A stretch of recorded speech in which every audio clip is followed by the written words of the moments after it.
चांद के पास पहुंचकर चंद्रयान ने मचाया भूचाल। सतह से 164 किलोमीटर ऊपर चंद्रयान 3 को मिली ऐसी सफलता जिसे देख न नासा को हो रहा यकीन, न चीन को हो रहा भरोसा। साथियों, अब इंतजार की घड़ी खत्म हो चुकी है। इसरो ने ट्वीट करके बताया है कि चंद्रयान 3 के एडवांस तकनीक के सॉफ्टवेयर टेक्स्ट मैसेज में संदेश भेजा है और हमें कहा है, मॉस्क इज ट्रैक, मैं चंद्रयान हूं और मुझे चांद का गुरुत्वाकर्षण महसूस हो रहा है।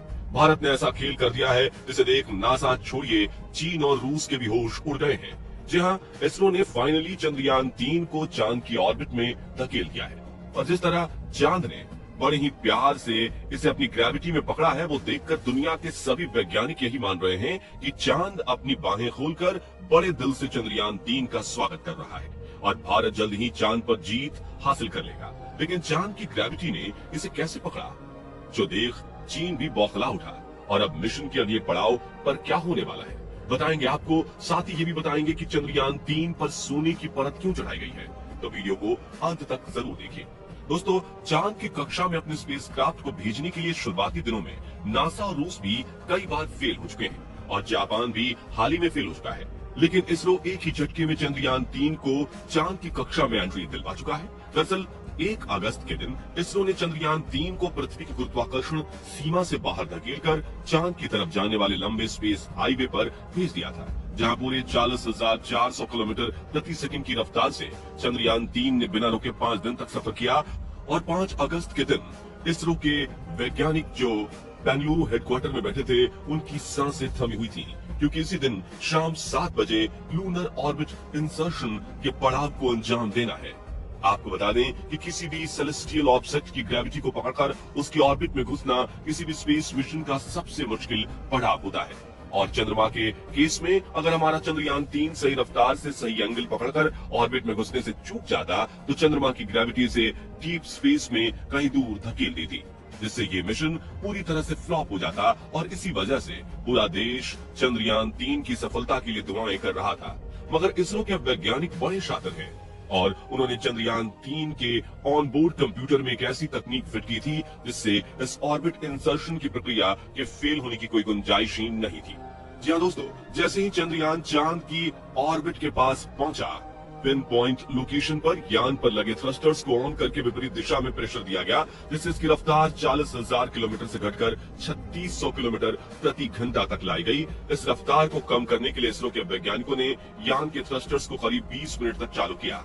इसके बाद इसरो के बेंगलुरु हेडक्वार्टर में मौजूद मिशन ऑपरेशन कॉम्प्लेक्स के वैज्ञानिकों ने ऑर्बिट के पेरिलियन पॉइंट पर इसमें रेट्रो बर्निंग का कमांड दिया। पेरिलियन पॉइंट वो जगह होती है जहां पर चांद की कक्षा से हमारा चंद्रयान सतह के बेहद करीब होता है। वहीं रेट्रो बर्निंग के दौरान इसके थ्रस्टर्स को विपरीत दिशा में चलाकर इसकी रफ्तार कम कर दी गई।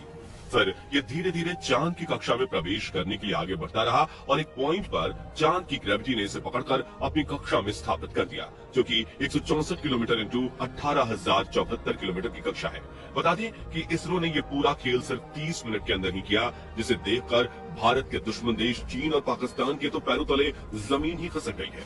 दोस्तों, चांद की ग्रेविटी में एंटर होने के बाद चंद्रयान 3 ने चांद की पहली कक्षा में चक्कर लगाना शुरू किया और इसके अंदर लगे ऑनबोर्ड कंप्यूटर ने इसरो के हेडक्वार्टर को सबसे पहला मैसेज किया, जिसे सुनकर आपकी आंखों में भी खुशी के आंसू आ जाएंगे। जी हाँ, इसरो ने ट्वीट करके बताया है कि मैसेज में चंद्रयान 3 ने कहा, मॉस्क इज ट्रैक, मैं चंद्रयान हूं और मुझे चांद का गुरुत्वाकर्षण महसूस हो रहा है।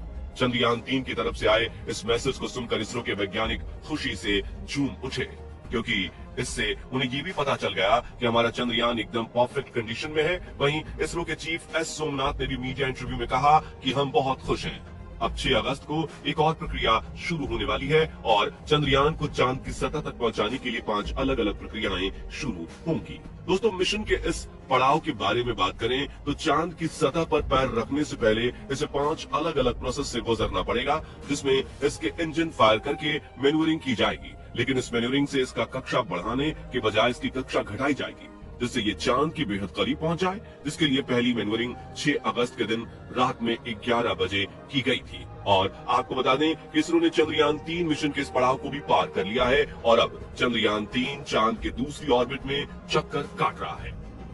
अब 9 अगस्त के दिन चंद्रयान 3 के इंजन फायर करके इसे चांद की तीसरी कक्षा में धकेला जाएगा। 15 अगस्त के दिन ये चांद की चौथी कक्षा में प्रवेश करेगा, जिसके 2 दिन बाद 16 अगस्त के दिन इसे चंद्रयान 3 की 5वीं कक्षा में धकेला जाएगा, जो कि 100 × 100 किलोमीटर की गोलाकार कक्षा होगी।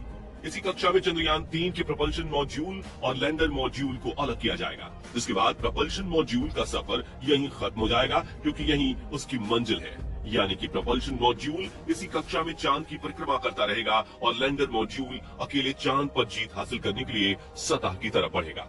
फिर 20 अगस्त के दिन एक बड़ा धमाका किया जाएगा। जी हाँ, इस दिन मिशन के सेकंड लास्ट स्टेज में चंद्रयान 3 के लैंडर की डी ऑर्बिटिंग की जाएगी, यानी कि इसके इंजन को फायर करके इसकी कक्षा को 100 × 30 किलोमीटर किया जाएगा। इसके बाद आएगा 23 अगस्त का दिन, जिस दिन इस मिशन का फाइनल स्टेज शुरू होगा, जिसमें चंद्रयान 3 के विक्रम लैंडर को चांद की सतह पर सॉफ्ट लैंडिंग करवाई जाएगी। चलिए दोस्तों, अब जानते हैं कि चंद्रयान 3 पर सोने की परत क्यों चढ़ाई गई है और क्यों सभी स्पेसक्राफ्ट पर ऐसी सुनहरी परत चढ़ाई जाती है। तो आपको बता दें कि ये सोना नहीं बल्कि MLI की परत होती है, जो कि किसी भी सैटेलाइट पर लगे पेलोड इक्विपमेंट्स को सोलर हीट और एक्सट्रीम लो टेम्परेचर कंडीशन से बचाने के लिए लगाई जाती है, क्योंकि अंतरिक्ष में कई बार तापमान एक ही झटके में -200 डिग्री से लेकर हाईएस्ट 200 डिग्री सेल्सियस तक चला जाता है। ऐसे में ये हीट या कोल्ड डायरेक्ट पेलोड से संपर्क में आ जाती हैं, तो वो खराब कर सकती हैं इन्हें।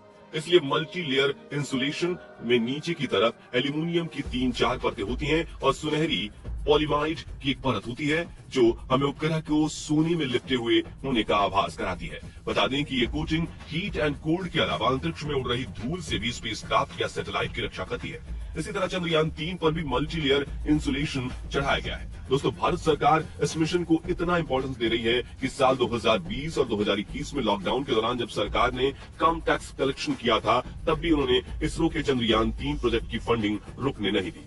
ये बात जानकर आपके दिमाग में सवाल आ सकता है कि आखिर ये मिशन इतना जरूरी क्यों है। इसका जवाब आसान शब्दों में बताएं तो ये मिशन भारत की किस्मत बदलने वाला है, क्योंकि पिछले कई सालों से नासा और चीन स्पेस पर अपनी प्राइवेट दादागिरी कर रहे हैं, लेकिन अब भारत भी चांद पर विजय हासिल करके इस अंतरिक्ष में अपने झंडे गाड़ देगा और स्पेस प्रोजेक्ट्स लेने के बोर्ड में इन्हें पछाड़ देगा।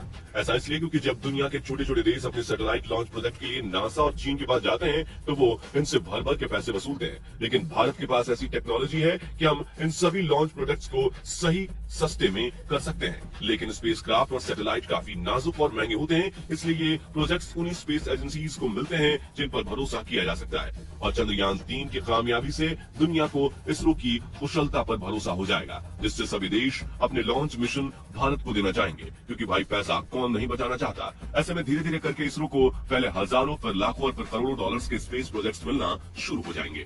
तो दोस्तों, अगर आप भी चाहते हैं कि अपने मिशन में सभी पड़ाव को पार करके चंद्रयान चांद पर फतेह हासिल कर ले, तो कमेंट बॉक्स में इसरो को अपनी शुभकामनाएं